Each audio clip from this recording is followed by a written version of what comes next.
पिछले टॉपिक में हमने बायोसेवर्ट लॉ का वेक्टर फॉर्म सब कुछ सीखा था। ये बताया था कि जिस तरीके से कूलम्ब्स लॉ इलेक्ट्रिसिटी में इलेक्ट्रिक फील्ड निकालने के लिए यूज़ होता है, उसी तरीके से मैग्नेटिज्म में बायोसेवर्ट लॉ मैग्नेटिक फील्ड की इंटेंसिटी निकालने के लिए यूज़ होगा। नंबर 1 बात।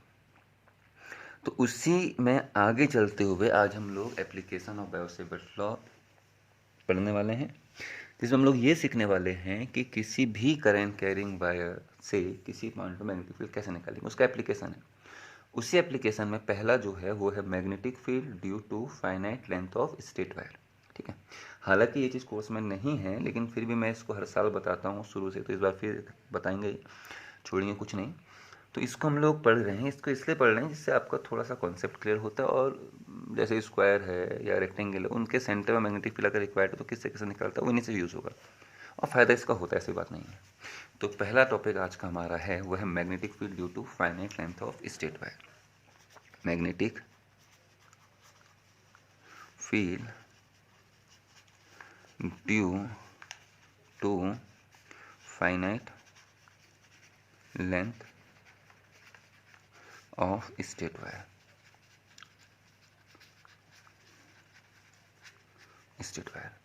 Finite length of straight wire, ठीक है ना। Finite length of straight wire की बात चल रही है, इनफाइनाइट नहीं है, लॉन्ग स्ट्रेट वायर नहीं है। कोर्स हमारा लॉन्ग स्ट्रेट वायर वो आगे सीखेंगे, उसको हम लोग एम्पीयर से मीटर लॉ से करेंगे, ठीक है। तो इसके लिए हमने क्या लिया, एक वायर लिया, ठीक है।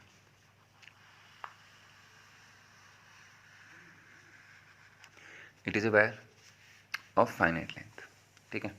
इस वायर को हम लोग नाम देते हैं एक्स और वाई, एक्स वाई से wire, and we find the magnetic field at that point. इस पॉइंट पर हमको मैग्नेटिक फील्ड निकालना है। करंट इस वायर में फ्लो हो रही है आई, ठीक है। और इस पी पॉइंट का जो डिस्टेंस है इससे वायर से परपेंडिकुलर डिस्टेंस, उस परपेंडिकुलर डिस्टेंस को हम लोग डी ले लेते हैं। तो it is the perpendicular distance. Angle कितना है, 90, ठीक है। अब क्या पूरे वायर से मैग्नेटिक फील्ड निकलेगा? नहीं भाई। कैसे निकलेगा सर? छोटे छोटे एलिमेंट से निकालते थे। तो हमने इस वायर में एक छोटा सा करंट एलिमेंट ले लिया, एल एम लिया। छोटा सा है लेकिन दिखा थोड़ा बड़ा ही है। ये एल एम बेसिकली इसका जो लेंथ है वो डी एल है, D L, D L not delta L. Delta L होता तो ऑर्डिनरी डिफरेंस होता, डी एल है तो ये टेंडिंग टू जीरो वाला डिस्टेंस, मतलब यहाँ पर D L tends delta L tends to क्या है, जीरो, यानी कि एक्चुअल में जो एम है वो एल के काफ़ी करीब है। एल और एम के बीच का डिस्टेंस बहुत बहुत छोटा है। अब हम अपने कन्वीनियंस के लिए हमको ट्राइंगल वगैरह लेने होते हैं, तो इसलिए एल एम को हम थोड़ा बड़ा दिखा रहे हैं, लेकिन एक्चुअल में जो एल एम है वो काफ़ी छोटा है। करंट कहाँ को फ्लो हो रही है, ऊपर को, तो इसमें भी करंट कहाँ को फ्लो हो गई, ऊपर को। तो what is current element, ideal. तो आइडियल क्या है, करंट एलिमेंट है। तो पहले इस आइडियल से पी पर मैग्नेटिक फील्ड निकालेंगे। तो इसलिए इसके लिए मैंने एल को पी से कनेक्ट किया।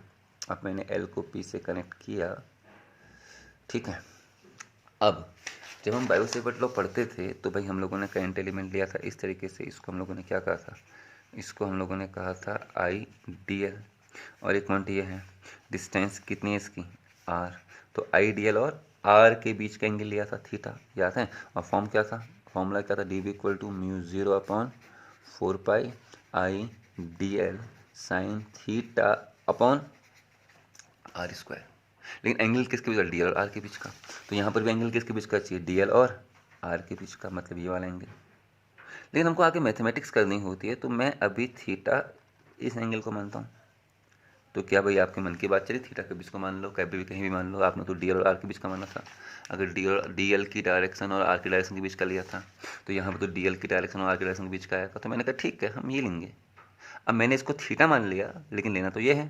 तो ये कितना हो जाएगा, 180 माइनस थीटा। तो what is the angle between D L and R in this case, 180 minus theta. तो magnetic field at point P, magnetic field at point P, magnetic field at point P due to current element, due to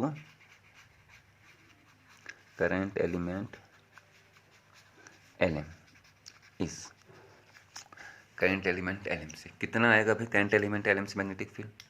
कितना है? Length बहुत छोटी है, element बहुत छोटा है, तो मैग्नेटिक फील्ड भी बहुत छोटा होगा, डी वी कितना होगा? Mu 0/4 pi I D L sine theta. किसके बीच? थीटा एंगल किसके बीच का? डी एल और आर। थीटा ये ले लिया, तो ये कितना है? 180 माइनस थीटा। तो डी एल और आर के बीच का एंगल आज हमारे लिए कितना है? 180 माइनस थीटा। क्यों लिया? भाई कुछ चीज़ें करनी होती है ना, आपको पता है मैथमेटिक्स जब हम लोग करते हैं तो आप इस तरीके से चीज़ें सेट करते हैं कि हमको आगे आसानी होती है, इसलिए थीटा इसको जानबूझ के लिए अभी आगे समझेंगे। तो ये कितना है? 180 माइनस थीटा अपॉन डिस्टेंस कितनी है? r²। तो डी बी कितना आ गया जी हमारा? Mu 0/4 pi I D L sign 180 minus theta, sine theta 180 minus theta. 90 के इवन मल्टीपल के साथ प्लस माइनस होता है तो साइन साइन कॉस कॉस रहता है, आगे से नेगेटिव पॉजिटिव जो आता है वो क्वाड्रेंट के अकॉर्डिंग आता है, और साइन टेन कॉस। पाई/2 का और multiple 90 plus minus theta, 270 plus minus theta, 450 plus minus theta अगर होता है तो साइन की शक्ल बदल जाती है कॉस, और कॉस का शक्ल बदल जाएगा साइन। लेकिन जो साइन है वो साइन हम फिर कहाँ से देखते हैं? क्वाड्रेंट से। ये आपके 11th में सिखाया गया था, अपॉन r²। ये हो गई आपकी इक्वेशन नंबर 1। मतलब ये साइन 180 माइनस थीटा को साइन थीटा कैसे किया? 11th में हमने फिजिक्स में सिखाया था, ऐसा नहीं कि मैथ्स वालों को आता है, बायोलॉजी वालों को भी आना चाहिए। तो डी भी आ गया जी। कहाँ पर? मैग्नेटिक फील्ड किस पॉइंट पे? पी पॉइंट में। किसके कारण? डीएल एलिमेंट के कारण। अब अगर मैं इस एलिमेंट को उठा के थोड़ा ऊपर रख दूँ, इसे अब कितने, अब हमको पूरे एक्स वाई वायर से निकालना है। अगर हमको पूरा एक्स वाई वायर से मैग्नेटिक फील्ड निकालना है तो सर आप तो केवल एलिमेंट से निकाले। अब ऐसे कितने एलिमेंट्स होंगे इस एक्स वाई वायर में? सर बहुत सारे। कहाँ से कहाँ तक? D L D L D L D L D L D L D L D L, बहुत सारे। तो किसी एक डी एल से निकाल के उसको इंटीग्रेट कर देंगे। ठीक है सर, इंटीग्रेट हम पिछले यूनिट में भी किए थे जब इलेक्ट्रिक फील्ड निकाल रहे थे। लेकिन इंटीग्रेशन तब होगा जब आपका पूरा इक्वेशन एक सिंगल वेरिएबल में हो। यहाँ पर कितने वेरिएबल हैं? चलो पता लगाते हैं। डी एल उठा के मैं यहाँ से यहाँ लेके आ गया मान लीजिए, तो आर भी चेंज होगा और थीटा भी चेंज होगा। थीटा भी वेरिएबल, आर भी वेरिएबल। डी एल यहाँ होता तो आर भी चेंज होता। अच्छा डी एल एग्जैक्ट यहाँ पर होता, यहाँ भी तो होगा ही डी एल, तो उसके लिए डिस्टेंस आर किसके बराबर होता? डी के बराबर। और एंगल कितना होता? थीटा 90। तो ऐसे कितने डी एल्स होंगे? बहुत सारे। अब डी एल अगर चेंज करोगे, एलिमेंट अगर चेंज करोगे, तो एलिमेंट के चेंज करने पर जो जो क्वांटिटीज चेंज होंगी वो हमारे लिए वेरिएबल है। तो यहाँ पर एलिमेंट चेंज कर रहा हूँ, डी एल चेंज, मैं डी एल यहाँ लेके आया, फिर यहाँ लेके आया, फिर यहाँ लेके आया, फिर यहाँ लेके आया, तो ऐसा करने में दो लोग चेंज हो रहे हैं, थीटा और आर। तो इस पूरे इक्वेशन में कितने वेरिएबल हो गए? 2, थीटा और आर। समझ रहे हैं? तो अब क्या है कि इस पूरे को हमको एक सिंगल वेरिएबल में लेके आना है, इस इक्वेशन को। तो इसके लिए अब हम फिजिक्स से हट के थोड़ा मैथ्स की तरफ आएंगे और कुछ मैथमेटिकल टर्म्स यूज़ करके इस पूरे इक्वेशन को एक सिंगल वेरिएबल में लेके आएंगे। देन हम उसका क्या करेंगे? इंटीग्रेट करेंगे। देखिए कैसे कर रहे हैं। तो उसके लिए हम लोगों ने क्या किया? कुछ कंस्ट्रक्शंस किए, और हम लोगों ने क्या किया कि एम को भी हमने पी पॉइंट से ज्वाइन कर दिया। ठीक है, एम को भी कहाँ ज्वाइन कर दिया? पी पॉइंट से। In actual condition M is situated very close to the point L. M जो है वो एल पॉइंट के बहुत करीब है। जो एम है वो एम इस एल पॉइंट के बहुत करीब है, बहुत ज़्यादा करीब। अब दिखा बड़ा इसलिए रखा है क्योंकि मैथमेटिक्स करनी है। तो इनिशियल पॉइंट एल ने यहाँ से अगर पी बनाया है तो एम भी पी से, एल ने अगर पी से थीटा बनाया है तो एम भी पी से थीटा ही बनाएगा। अब आप लोग बैठ जाएंगे भाई प्रोटेक्टर लेके, आपने कहा सर नहीं ये एंगल हमको 60 दिख रहा है, ये एंगल हमको 45 या 30 या जो भी ये दिखाई दे रहा है कम है, आपने दोनों सेम क्यों ले लिए? अरे भाई यहाँ पर दोनों सेम नहीं दिखाई दे रहे हैं क्योंकि यहाँ पर हमने डीएल को एक्चुअल से बड़ा दिखाया है, लेकिन डीएल का वैल्यू काफ़ी छोटा है, डीएल लिखा है। तो एम इस जो एम है वो एल के बहुत करीब है, तो एल पी से जो एंगल बना रहा है एम भी पी से लगभग उतना ही एंगल बना है, क्योंकि एम एक्चुअल कंडीशन में इतनी दूर नहीं, वो एल के काफ़ी पास है। ठीक है, अब हमने क्या किया? एल से सामने वाली साइड में ड्रॉ किया परपेंडिकुलर, और एल एम नाम दे दीजिए भाई एन। तो जो एंगल बना, ये वाला एंगल कितना है भाई? 90। ये वाला एंगल भी कितना है? 90। कितना एंगल हो गए? 2। ये भी 90 है जी, और ये वाला एंगल भी कितना हो गया? 90। 90 के सामने का साइड परपेंडिकुलर, सॉरी 90 के सामने का साइड हाइपोटेनियस, एंगल के सामने का साइड परपेंडिकुलर। तो अब हम यहाँ पर दो ट्राइंगल्स लेंगे, एल एम एन और L P N. L M N LPN, इन दोनों ट्रायंगल्स में हम लोग sine theta is equals to perpendicular upon hypotenuse वाली कंडीशन निकालेंगे, क्योंकि इन दोनों ही ट्रायंगल में LN कॉमन है। तो इन दोनों ट्रायंगल्स हम LN निकालते हैं, फिर कंपेयर कर देंगे होता क्या है। इन ट्रायंगल LMN, अब कहाँ चलना है भाई हम लोग, इन ट्रायंगल LMN। अब हम लोग चले LMN, तो LMN में ये एंगल कितना है, थीटा। LMN में ये वाला एंगल कितना है, थीटा। थीटा के सामने का साइड परपेंडिकुलर, तो sine theta is equals to perpendicular upon hypotenuse. तो एंगल के सामने का साइड परपेंडिकुलर कौन है, LN, अपॉन 90 के सामने साइड कौन है, हाइपोटेनियस, कौन, LM। तो यहाँ से जो आपका LM आ गया, जो कौन आया, LN आया, वो LN कितना आ गया, LN is equals to LM sine theta. LM कितना है, DL। सर आइडियल लिखा आपने, आइडियल करंट एलिमेंट है, LM का लेंथ DL है, तो LM कितना है, DL sine theta, DL sine theta.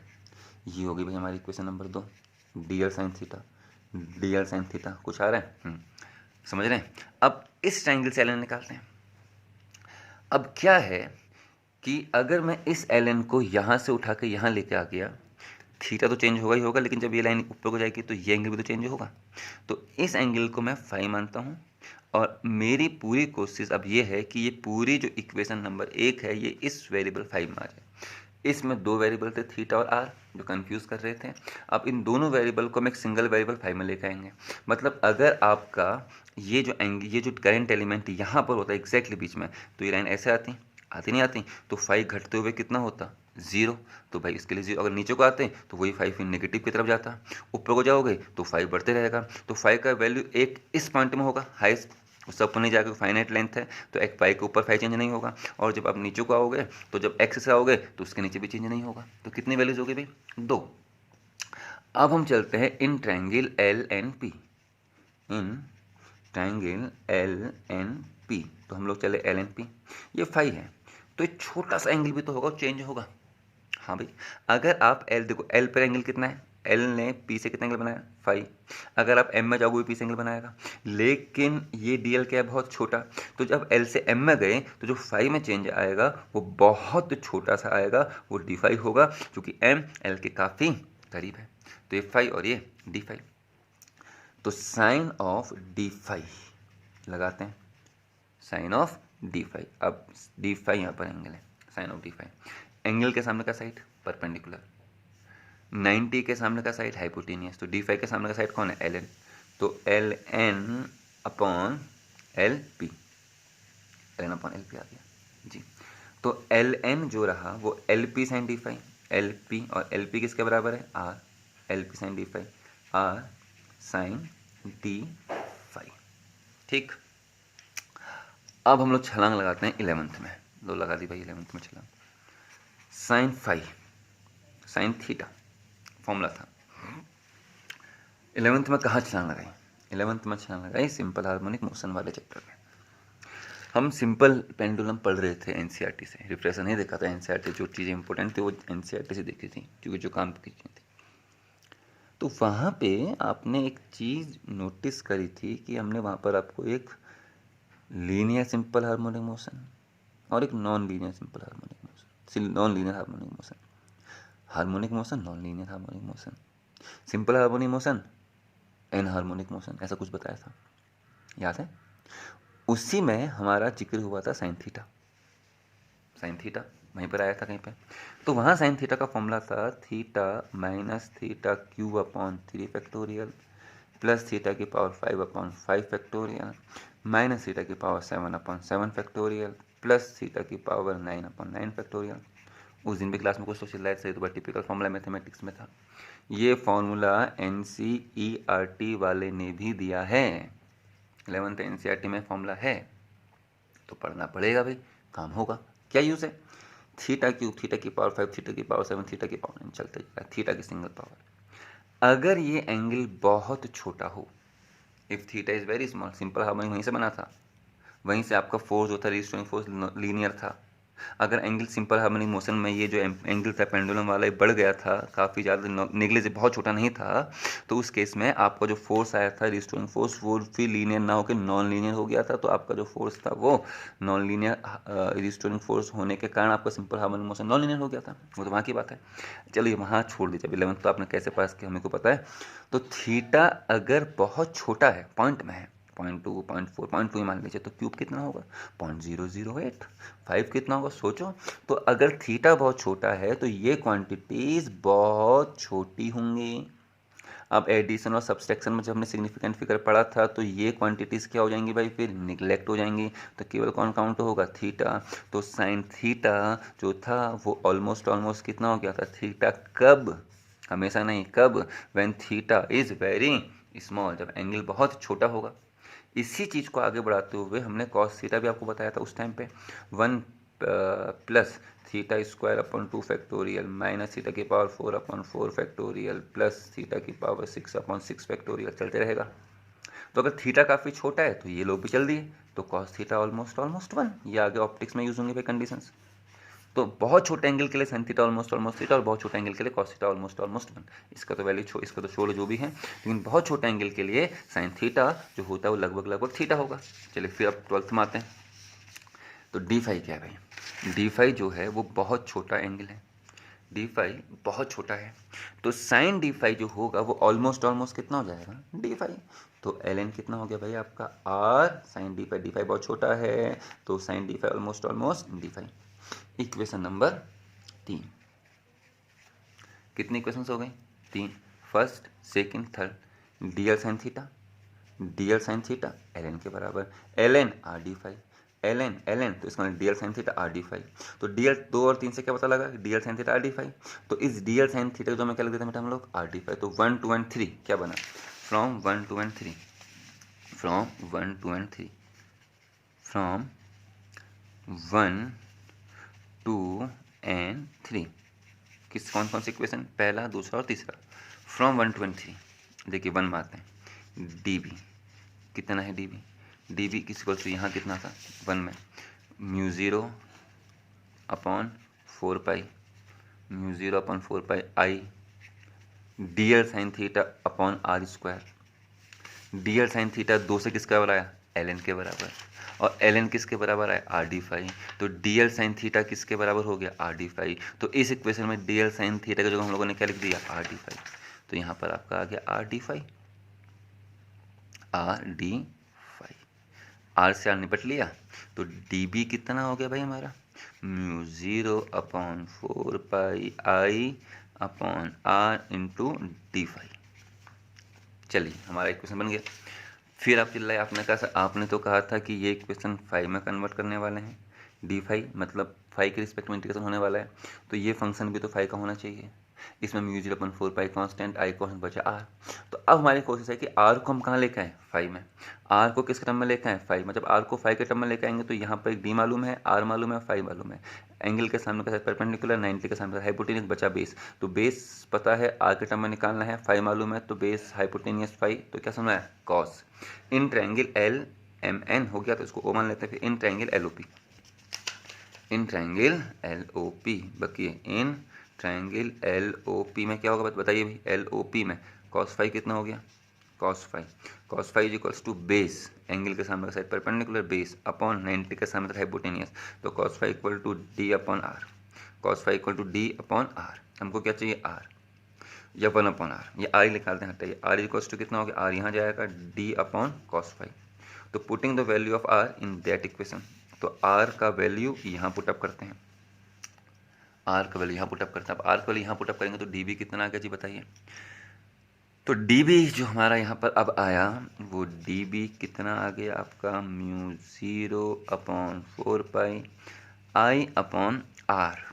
Are किसके बराबर है, आर है D upon cos phi, R किसके बराबर है, डी अपॉन कॉस फाई। तो आर की जगह पर क्या रख देते हैं, डी अपॉन कॉस फाई। तो D upon cos phi R की जगह में रख दिया। तो देखिए कितना बेसिक मैथमेटिक्स चल रहा है भाई, इतनी छोटी बातें बताई जा रही हैं, उसके बाद भी आप नहीं करते हैं फिर।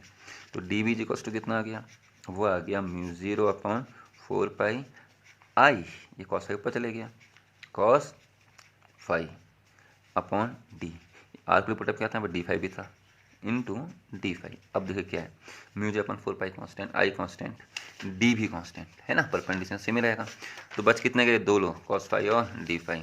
तो ये है final magnetic field, mu G D भी equal to mu 0 upon 4 pi I upon D cos of phi D phi, mu J upon 4 pi upon D cos of phi D phi. It is the magnetic field due to this element at that point. Variable केवल एक रहा, कौन, phi. चलिए अब element आप ऊपर को उठाओगे तो क्या होगा, तो सर एल पी लाइन भी, पी एल लाइन भी ऊपर को जाएगी, फाई बढ़ेगा। एलिमेंट क्यों उठाओगे तो कहाँ हो जाएगा, ऊपर को, लेकिन एलिमेंट उठते उठते कहाँ तक जाएगा, वाई पॉइंट तक, वाई से ऊपर जाएगा नहीं।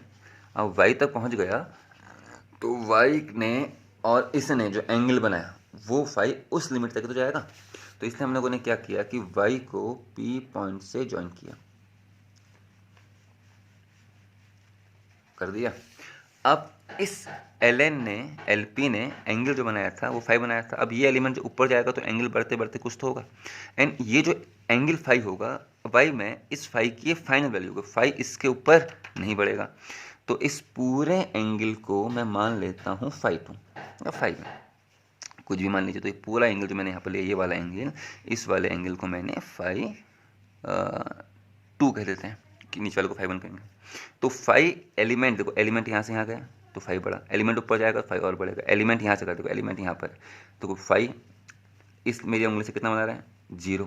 तो यहाँ पे एलिमेंट होगा फाई 0, एलिमेंट यहाँ वाला होगा फाई बढ़ा, एलिमेंट ही होगा फाई बढ़ेगा, एलिमेंट ही होगा फाई बढ़ेगा, एलिमेंट ही होगा फाई बढ़ेगा, एलिमेंट यहाँ तक बढ़ा तो फाई बढ़ते बढ़ते फाई 2 तक बढ़ गया, यानी कि एलिमेंट का अपर लिमिट कितना हो गया, फाई 2।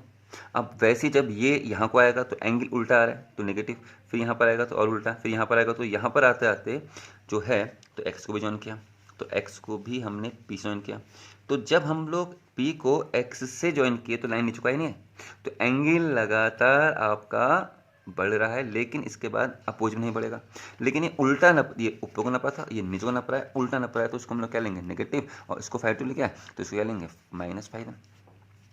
तो एंगल कहाँ से कहाँ तक चेंज हुए जी आपके एलिमेंट के, सर पहला एलिमेंट यहाँ पर माइनस फाई 1 से यहाँ तक, कहाँ तक, प्लस फाई 2। और हम लोगों ने पूरी इक्वेशन भी किस टर्म में कन्वर्ट कर दी है, फाई के टर्म में। तो इंटीग्रेशन भी किसके टर्म में होगा, फाई के टर्म में। लिमिट लगेगी, हाँ, कहाँ से कहाँ तक, माइनस फाई 1 से प्लस फाई 2 तक। हमने एलिमेंट निकाला, हमने जो मैग्नेटिक फील्ड निकाला, ये मैग्नेटिक फील्ड जो निकाला, ये मैग्नेटिक फील्ड हमने केवल इस एलिमेंट से निकाला। ऐसे कितने एलिमेंट हैं, बहुत सारे, कहाँ से कहाँ तक, एक्स से वाई तक। तो एक्स से वाई तक ऐसे जितने भी एलिमेंट होंगे उनको जोड़ेंगे, वो भी लिमिट में। तो फाई कहाँ से कहाँ चेंज हो रहा है, माइनस फाई 1। जब एलिमेंट यहाँ पर होगा तो ये फाई माइनस फाई 1 होगा, और जब एलिमेंट सबसे लास्ट वाला सबसे ऊपर होगा तो यही फाई 2 आप फाई आपका प्लस फाई 2 होगा। That is we integrate this equation from minus phi 1 to plus phi 2। तो जितने माइनस, अगर मैं इस इक्वेशन को माइनस फाई 1 से प्लस फाई 2 के बीच में इंटीग्रेट कर दूं तो इसका मतलब इस वायर में जितने भी एलिमेंट आए हैं उन सभी एलिमेंट का बी ने पी पर जो मैग्नेटिक फील्ड निकला उसको हम लोगों ने क्या कर दिया, जोड़ दिया।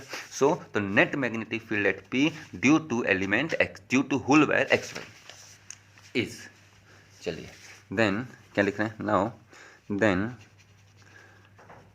तो net magnetic field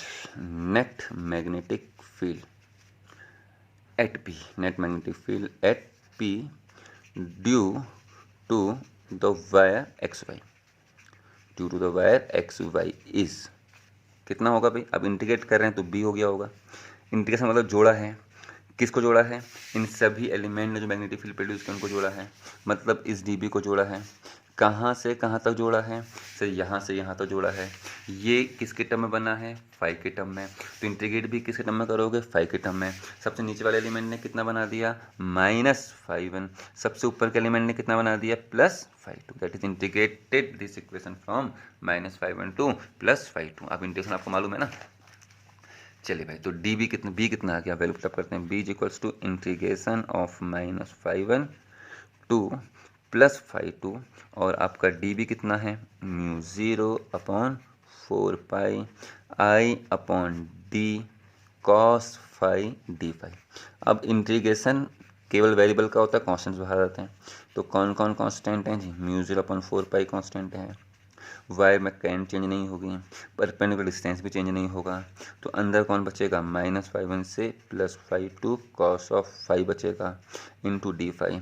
cos phi का एंट्री, cos फाई का डिफ्रेंसिएशन कितना होता है, cos फाई का डिफ्रेंसिएशन होता है -sin फाई, ठीक है। साइन फाई का डिफ्रेंसिएशन कितना होगा, cos फाई, साइन फाई का डिफ्रेंसिएशन cos फाई, तो cos फाई का इंटीग्रेशन कितना होगा, sin फाई।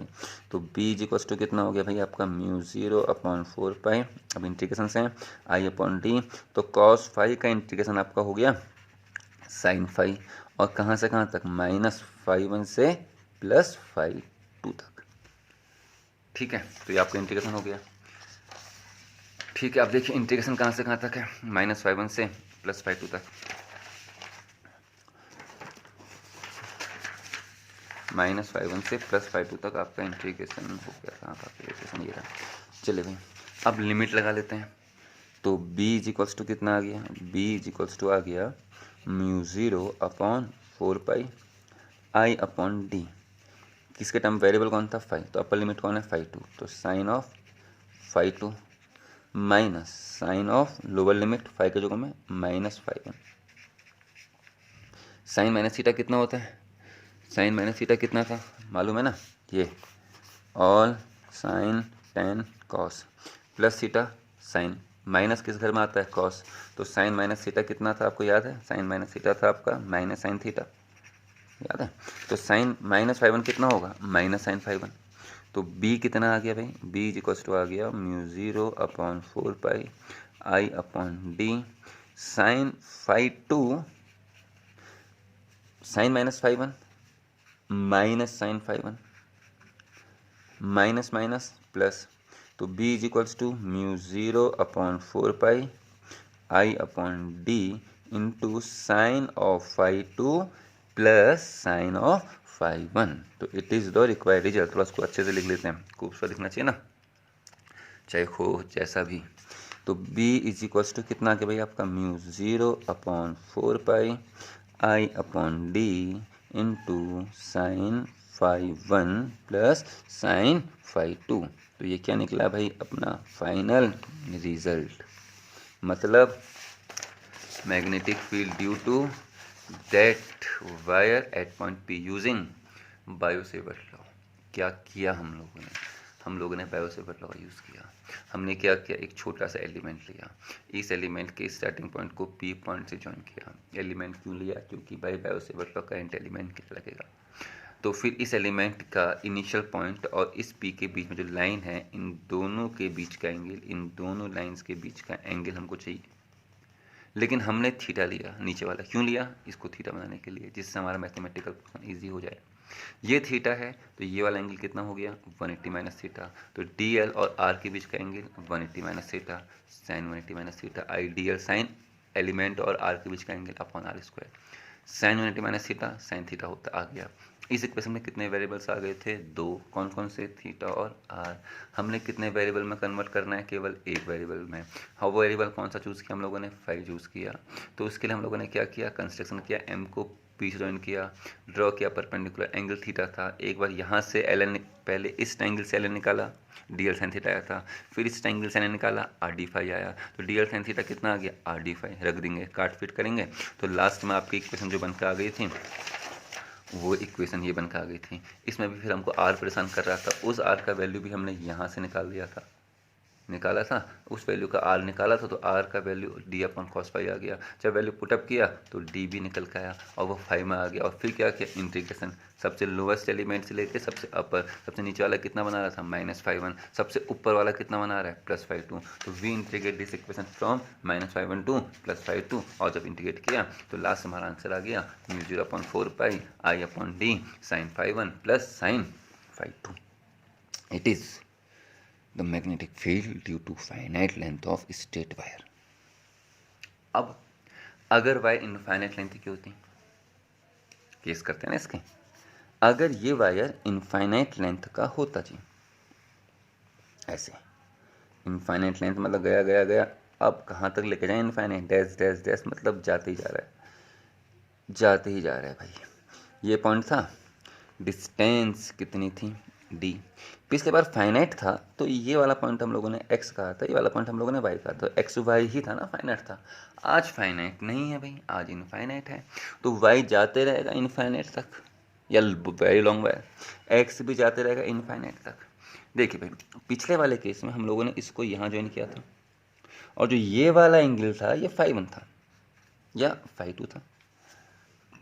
अब सोचिए थोड़ा, इनफाइनाइट है तो y अगर यहाँ होगा तो φ2 बढ़ेगा, यहाँ होगा φ2 बढ़ेगा, यहाँ अगर वायर होता तो φ2 बढ़ता। तो अब अगर y इन्फिनिटी में चले गया तो ये लाइन y को कहाँ ज्वाइन करेगी, इन्फिनिटी पर, तो इन्फिनिटी में ज्वाइन करने का मतलब क्या हो गई, पैरेलल। अरे y यहाँ है तो φ2 ये है, y यहाँ होता φ2 बढ़ता, y यहाँ होता φ2 बढ़ता, y यहाँ होता φ2 बढ़ता। y जितना दूर जाते रहेगा एंगल भी क्या होता रहेगा, बढ़ते रहेगा, बढ़ते बढ़ते बढ़ते लास्ट में अगर इमेजिन कीजिए कि ये वाला पॉइंट बहुत दूर चले गया, बहुत दूर, तो ये वाला भी तो बहुत दूर चले जाएगा ऐसे, तो φ2 कितना हो जाएगा, φ1।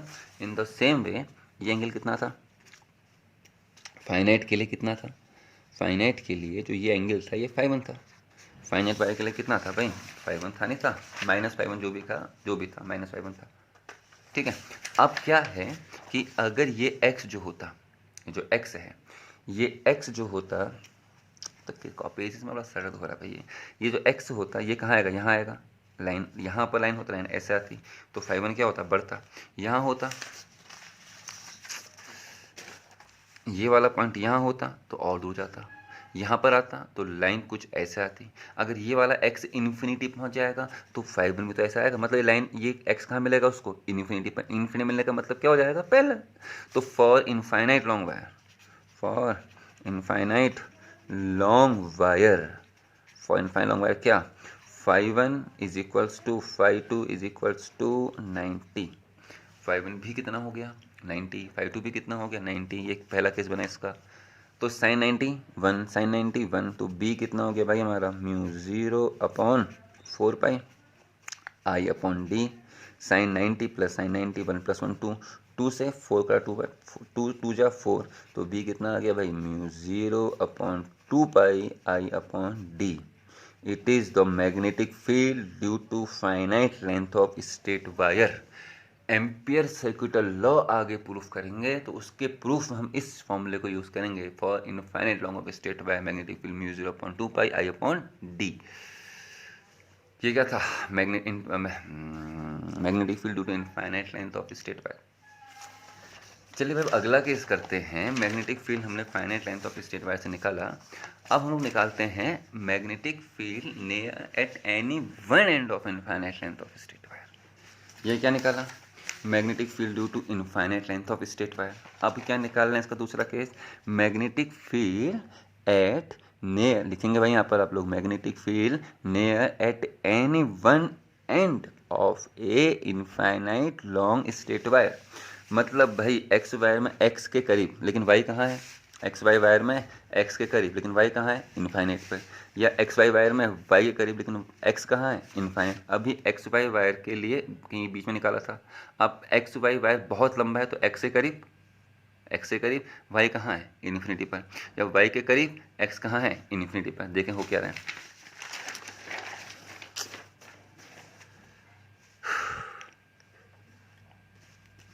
देखिए ये आया, चले, और ये आया, चले, यहाँ पर हम लोग y के करीब निकाल रहे हैं, और x कहाँ है, इन्फिनिटी पर, और यहाँ हम किसके करीब निकाल रहे हैं, x से करीब निकाल रहे हैं, और y कहाँ है, इन्फिनिटी पर, ठीक है ना। अब देखिए क्या है, अब पॉइंट P यहाँ पर है अपना, और डिस्टेंस क्या है, d, परपेंडिकुलर लेते हैं ना, x कहाँ है, इन्फिनिटी पर, और यहाँ पे एक मिनट रुकिए, बस हो गया, और यहाँ पे जो मैग्नेटिक फील्ड रिक्वायर्ड है वो कहाँ पर रिक्वायर्ड है, एक्स से करीब रिक्वायर्ड है, और वाई कहाँ है, इन्फिनिटी पे। अच्छा, जब बीच में पॉइंट था तो डिस्टेंस क्या थी, डी थी, ठीक है। आपने इसको ज्वाइन किया, ये एंगल कितना है, φ2, और ये वाला एंगल कितना था, φ1। अब φ1 ये पॉइंट कहाँ है भाई, इन्फिनिटी, यहाँ नहीं है, हाँ ये दिखने आ रहा है लेकिन है इन्फिनिटी पे, तो इन्फिनिटी मतलब कहाँ जाएगा, ये पॉइंट कहाँ है, इन्फिनिटी पर, तो ये पेन का टिप भी कहाँ जाएगा, इन्फिनिटी पर। तो फाई 1 कितना हो गया, 90। अब देखिए अगर ये वाला पॉइंट यहाँ आता क्या होता, अगर ये वाला पॉइंट यहाँ आता तो ये एंगल जो आता वो कुछ इस तरीके से आता, कम होता। एक तो ये मत रुकिए। अब क्या है, अगर ये वाला पॉइंट मैं यहाँ खिसका दूँ, यहाँ खिसका दूँ, देखो ये लाइन तो ऐसी आएगी, फाई 2 ऐसा आएगा, कम हुआ। ये वाला पॉइंट मैं यहाँ खिसकाऊँ तो फाई 2 और कम होगा। ये वाला पॉइंट मैं यहाँ खिसकाऊँ फाई 2 और कम होगा। ये वाला पॉइंट एग्जैक्ट यहाँ पर आ गया तो फाई 2 कितना हो गया, 0। तो फाई 1 पाई बाई 2, फाई 2 0। चलिए एक बार फिर समझते हैं यहाँ पे। देखिए अब इस पॉइंट में निकालना है। अब इस पॉइंट को अब देखिए क्या ना, अब पिछले बार क्या था, ये डी था, यहाँ पर फाई 2 फिक्स पॉइंट ऊपर है, यहाँ पर फाई 2 कहाँ जा रहा है, इन्फिनिटी। तो कहाँ मिलेगा, इन्फिनिटी पर। तो फाई 2 कितना हो जाएगा, 90। ये वाला पॉइंट है, अब ये वाला पॉइंट यहाँ फिक्स है, अब ये वाला पॉइंट यहाँ आएगा। देखिए अब ये वाला एंगल कितना था पहले, फाई 1 था नहीं था, अब ये वाला पॉइंट यहाँ आ गया तो डी तो ऐसे ही रहेगा, लाइन ये आएगी। फाई 1 थोड़ा घटा, यहाँ पर आएगा तो लाइन ये है, यहाँ पर आएगा फाई 1 और कम होगा, यहाँ पर आएगा फाई 1 और एग्जैक्ट ये पॉइंट यहाँ पर आ गया तो फाई 1 कितना हो गया भाई, 0। क्या समझे, अगर आपका इनफाइनाइट लॉन्ग स्ट्रेट वायर है तो फाई 1 फाई 2 दोनों ही 90, लेकिन इनफाइनाइट लॉन्ग वायर के इस सिरे पर है तो फाई 2 0 फाई 1 90, और इस सिरे पर है तो फाई 1 0 और फाई 2 90, यानी कि इस फॉर्मूले में दो एंगल में से एक 90 और एक 0 हो जाएगा। कब, when we find the magnetic field near at any one end of a infinite length of straight wire. तो फॉर्मूला क्या था बी का, याद हो गया होगा आपको, क्या था, mu 4 pi upon D sine phi 1 plus sine phi 2 due to finite length of straight wire at any end of infinite length of straight wire, phi 2 0 phi 1 90 या phi 2 0 phi 1 90। तो एक 90 एक 0, एक साइन 90 एक साइन 0, एक sign 90 एक sign 0, यानी कि एक 1 और एक 0, तो 1 प्लस 0।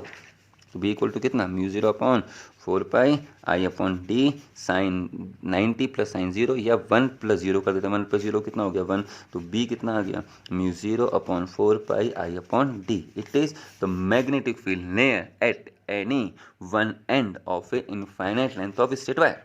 यूज कहाँ पर होगा, आगे अपने इस तरीके से सवाल आएंगे। देखिए ये ऐसा पूछेगा कि यहाँ पर मैग्नेटिक फील्ड निकालिए, ये सर्कुलर है, ये करेंगे अभी हम लोग सर्कल सीखेंगे, लेकिन ये जो पॉइंट है ये इसके करीब है। देखो ये डैश डैश डैश दिखा रखा है इस इनफाइनाइट वायर के एक सिरे पर, तो कितना मैग्नेटिक फील्ड होगा इससे इस पॉइंट पे, mu 0 upon 4 pi I upon D. समझ रहे हैं, तो तीन फॉर्मूले हम लोगों ने आज सीखे। Mu 0 upon 4 pi I upon D sine phi 1 plus sine phi 2। What is this, mu 0 upon 4 pi sine phi 1 plus sine phi 2 is the magnetic field due to finite length of straight wire. Mu 0 upon 4 pi I upon D sine phi 1 plus sine phi 2 is the magnetic field due to finite length of straight wire. For infinite length of straight wire phi 1 and phi 2 both are equal to 90 sine 90 plus sine 90 1 plus 1 2, 2 से 4 cut गया, 2 times तो mu 0 upon 2 pi I upon D. तीसरा, magnetic field due to magnetic field near at any one end of a infinite length of straight wire. तो वहाँ पे आपका phi 1 हो जाएगा 0 और फाई 2 हो जाएगा 90, या फाई 2 हो जाएगा 0 फाई 1 हो जाएगा 90। तो 1 प्लस साइन 90 प्लस साइन 0 या साइन 0 प्लस साइन 90, 1 प्लस 0 या 0 प्लस 1, तो 1 रहेगा। तो कितना आएगा answer, mu 0 upon 4 pi I upon D. ठीक है, तो ये क्या भैया आपका टॉपिक आज का, मैग्नेटिक फील्ड ड्यू टू, कौन सा टॉपिक था, मैग्नेटिक, ये है magnetic field due to finite length of straight wire. ठीक है ना, ये टॉपिक आज का है। अब कल हम लोग करेंगे, कल ही करेंगे, अभी आप डेली बनाऊंगा वीडियो में आज से, मैग्नेटिक फील्ड ड्यू टू। अब इसके बाद चलेगा करंट इन सर्कुलर कॉइल के सेंटर और एक्सिस डायरेक्शन दोनों कल करेंगे, फिर एम्पीयर लॉ, फिर हमारा टॉपिक खत्म हो जाएगा। फिर हम लोग फोर्स वाले में चलेंगे, वहाँ पर हम लोग साइक्लोट्रॉन सीखेंगे, फिर आई वी एल साइन थीटा वाला करंट कैरिंग वायर में लगने वाला फोर्स, वहाँ पर हम लोग मूविंग कॉइल कैलमीटर सीखेंगे, फिर डाई पैरा फेरो। इतना ही यूनिट है, सबसे लंबी यूनिट है लेकिन आसान है, क्योंकि एक टॉपिक दूसरे से कनेक्ट नहीं है। पहली यूनिट की तरह नहीं है कि पहली लंबी भी थी लेकिन हर एक टॉपिक दूसरे से कनेक्ट था, सब टिपिकल टाइप के सवाल बनते थे वहाँ से। यहाँ पर टिपिकल सवाल निकलते बहुत कम होते हैं, अब जिसको नहीं आता उसको सभी कुछ टिपिकल है, लेकिन थोड़ा भी ध्यान दोगे तो आपको टिपिकल सवाल भी यहाँ पर आसान लगेंगे। तो ये क्या है, magnetic field due to finite length of straight wire. ठीक है, चलिए इतना ही करते हैं आज।